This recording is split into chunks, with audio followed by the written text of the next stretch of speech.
ఆదికాండం 19వ అధ్యాయం. ఆ సాయంకాలమందు ఆ ఇద్దరు దేవదూతలు సొదొమ చేరునప్పటికి లోతు సొదొమ గవిని యొద్ద కూర్చుండి ఉండెను. లోతు వారిని చూచి వారిని ఎదుర్కొనుటకు లేచి సాష్టాంగ నమస్కారము చేసి, నా ప్రభువులారా, దయచేసి మీ దాసుని ఇంటికి వచ్చి రాత్రి వెళ్లబుచ్చి కాళ్లు కడుగుకొనుడి. మీరు పెందలకడ లేచి మీ త్రోవన వెళ్లవచ్చునని. అందుకు వారు, అలాగు కాదు, నడి వీధిలో రాత్రి వెళ్లబుచ్చెదమని చెప్పారు.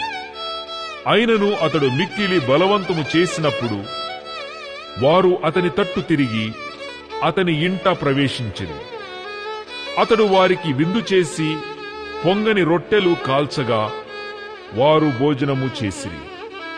వారు పండుకొనక ముందు ఆ పట్టణస్థులు, అనగా సొదొమ మనుష్యులు, బాలురును వృద్ధులును ప్రజలందరూ నలుదిక్కుల నుండి కూడి వచ్చి ఆ ఇల్లు చుట్టవేసి లోతును పిలిచి, ఈ రాత్రి నీ యొద్దకు వచ్చిన మనుష్యులు ఎక్కడా?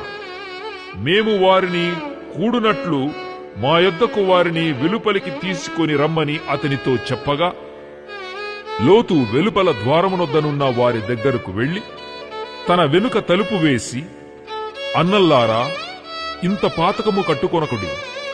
ఇదిగో, పురుషుని కూడని ఇద్దరు కుమార్తెలు నాకున్నారు. సెలవైతే వారిని మీ యొద్దకు వెలుపలికి తీసుకుని వచ్చేదను.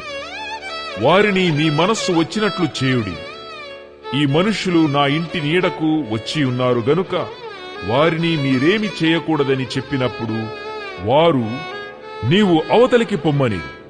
మరియు వారు, వీడెవడో మనలోనికి పరదేశిగా వచ్చి తీర్పరిగా నుండ చూచుచున్నాడు కాగా వారికంటే నీకు ఎక్కువ కీడు చేసిదమని చెప్పి లోతు అను ఆ మనుషుని మీద దొమ్మిగా పడి తలుపు పగలగొట్టుటకు సమీపించిరి.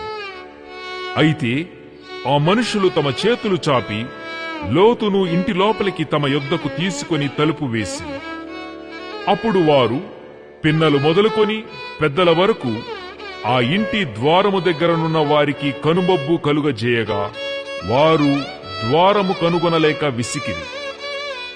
అప్పుడా మనుష్యులు లోతుతో, ఇక్కడ నీకు మరి ఎవరున్నారు? నీ అల్లుని, నీ కుమారులను, నీ కుమార్తెలను ఈ ఊరిలో నీకు కలిగిన వారినందరినీ వెలుపలికి తీసుకుని రమ్ము. మేము ఈ చోటు నాశనము చేయవచ్చితిమి. వారిని గూర్చిన మొర యెహోవా సన్నిధిలో